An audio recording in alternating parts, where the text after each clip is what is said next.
welcome back to Television Expert. In this video I'm looking at Daredevil Born Again, Season 2, Episode 1, and reacting to it.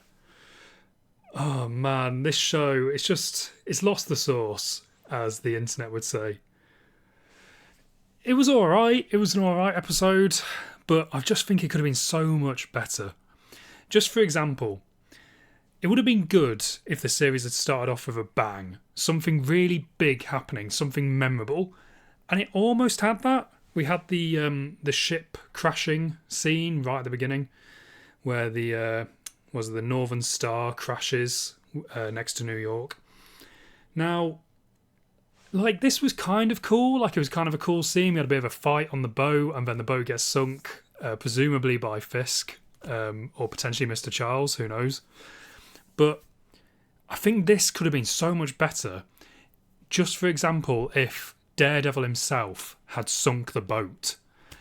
So if Daredevil sees all the guns, the armour, the armoury onside the boat, sees all the weapons, thinks, right, I can't let Fisk get hold of this armoury. I'm going to sink the boat. If he did that, it would then create an interesting starting point for the rest of the series. Because Kingpin would have a reason to really hate Matt Murdock. You know, he would see the fact that Daredevil has sunk his ship, that he was going to be, you know, helping smuggle weapons into New York. So he would absolutely hate Daredevil. So that would start off his motivation to stop Daredevil. And it would also give Matt an interesting, like, character arc for the series, because knowing what he's like as a character, he would be regretful, guilty about sinking the boat and, you know, potentially killing the captain and the first mate.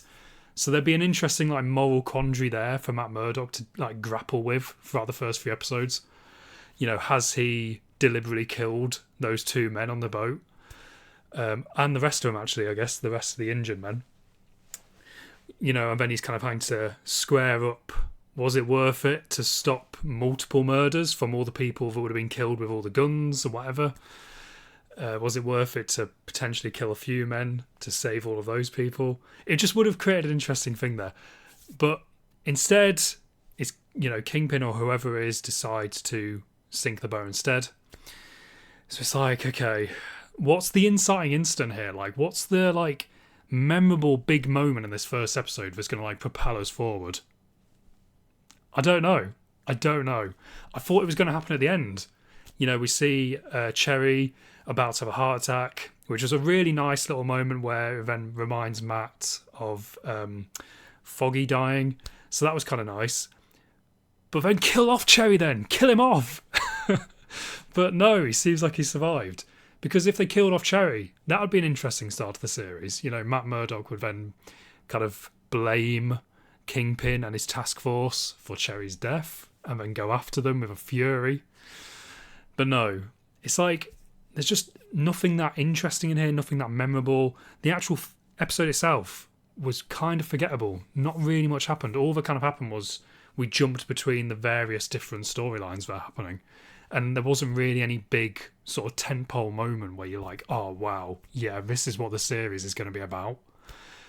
Even, like, just in terms of action scenes, like, say, that final scene with Cherry, I was thinking, right, here we go. This is where it's going to start getting really good. There's going to be a really long scene of Matt trying to battle through all of Kingpin's task force to get out of the building, save Cherry at the same time before he dies, try and kill all the men, or not kill all the men, but try and fight all the men before Cherry dies. But that didn't happen. We got a little tiny fight, and then he's taken out. Which, like I said, is not inherently bad. It's just, considering this is the season opener, wouldn't you want to have, like, a really big fight scene in there, something memorable? But no. There's some interesting things in here, and obviously a lot of this is just setting up the storylines for the season, so I do understand that. I'm not just kind of going, oh, all these scenes were boring and didn't do anything.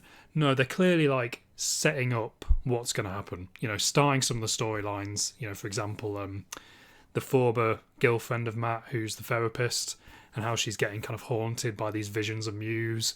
Like, I'm sure that's going to lead somewhere. You know, that's going to lead somewhere really interesting, really, really cool. But just on face value, a lot of these scenes just weren't that entertaining to watch. But yeah, that being said, I am intrigued by one character, and that is Mr. Charles. He seems like a really good addition. He's played by, I'm blanking on his name, but he played Shaggy in Scooby-Doo. He seems like a cool, interesting character.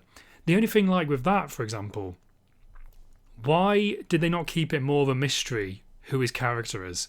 I know we still don't know much about him, but we already get a hint that he's connected to Allegra Fontaine. Couldn't you have kept that a secret just a bit longer? And then some of us, like fans of the show, could have speculated, oh, who's he connected to? Could he be part of, I don't know, The Hand? Could he be connected to a different Marvel villain that we don't know about yet? Could he be somehow working with Jessica Jones, because we know that she's potentially going to turn up? But no, we already know he's connected to Allegra Fontaine somehow. And it's like, come on, like, give us something to think about. Give us a mystery that we can try and like work out. Give us something just to figure out in our heads to watch, to keep us entertained, to make us think, oh, I need to watch the next episode now. I need to find out what happens. I haven't really been given that thing that makes me want to watch the next one. Yeah. And it's kind of like, as a massive fan, I loved the original show, which I'm sure like everyone does. Everyone's on the same page with this. That original show was brilliant. Born Again Season 1 had its moments, but overall felt like a bit of a mess. But I was willing to give them the benefit of the doubt because they like started filming it. Kevin Feige, I think, watched it, or the cast, I think, were complaining even. And they completely restructured the whole thing. So it was kind of messed around, Season 1. So I was like, right, Season 1 was a bit of a mess. Season 2, this is their chance now to kind of repair what went wrong with Season 1.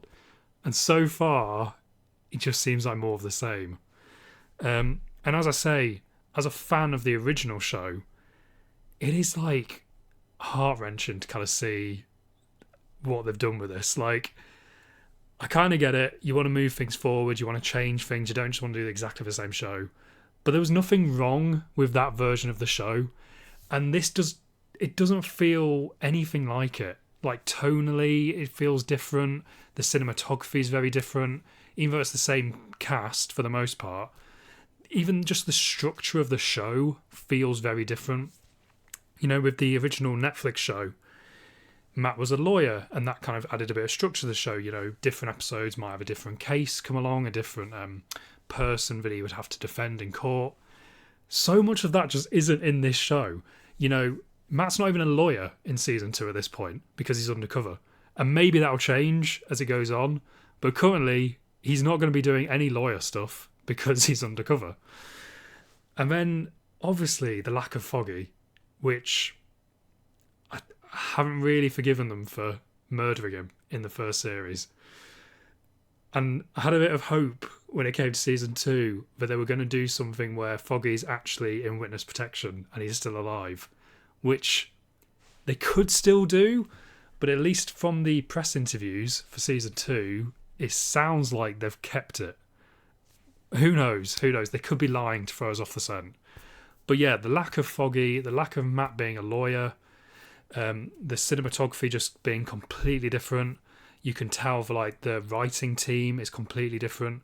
Like, it just doesn't feel like the same show at all. But then that's just something we've got to accept, that it won't be the same show. And you've just kind of got to let that Netflix version just exist as its own thing and just kind of go, right, that version of the show, we're never going home to that. That's gone now. We just need to accept the kind of new version of this we've got. And like I said, it's not fully awful. There is some good stuff in it. It's just a few tweaks would make it so much better. Like I say, tweak that boat thing. Make it so that Matt sunk the boat in a fit of rage. And then that would be a really powerful start to the series. Sets up his character arcs, sets up where we're going with this, sets up Kingpin's motivation to get him, sets up Matt's motivation to get Kingpin, sets up a moral quandary for him. But no, we don't have anything like that. So I'm like, what's my reason to watch the next episode? You haven't given me a reason. That being said, I have heard some people who have watched more than episode 1, some reviewers, say that apparently episode 3, things start getting a lot better. So let's wait and see. You know, maybe this is just a little bit of a, you know, slow start to the series, and once we get into the later episodes, it's going to get a lot better. Maybe, maybe. And I am intrigued to see Jessica Jones. I'm really looking forward to her episode, or however many episodes she's in. So I'll hold out hope, but so far, this first episode, man, it's just not good enough. It's not good enough. But yeah, let's wait till the next one, and maybe I'll carry on doing these reviews if people want to watch them, but I don't know. So far, it's not been great. But yeah, thank you for watching, and I will see you in the next one.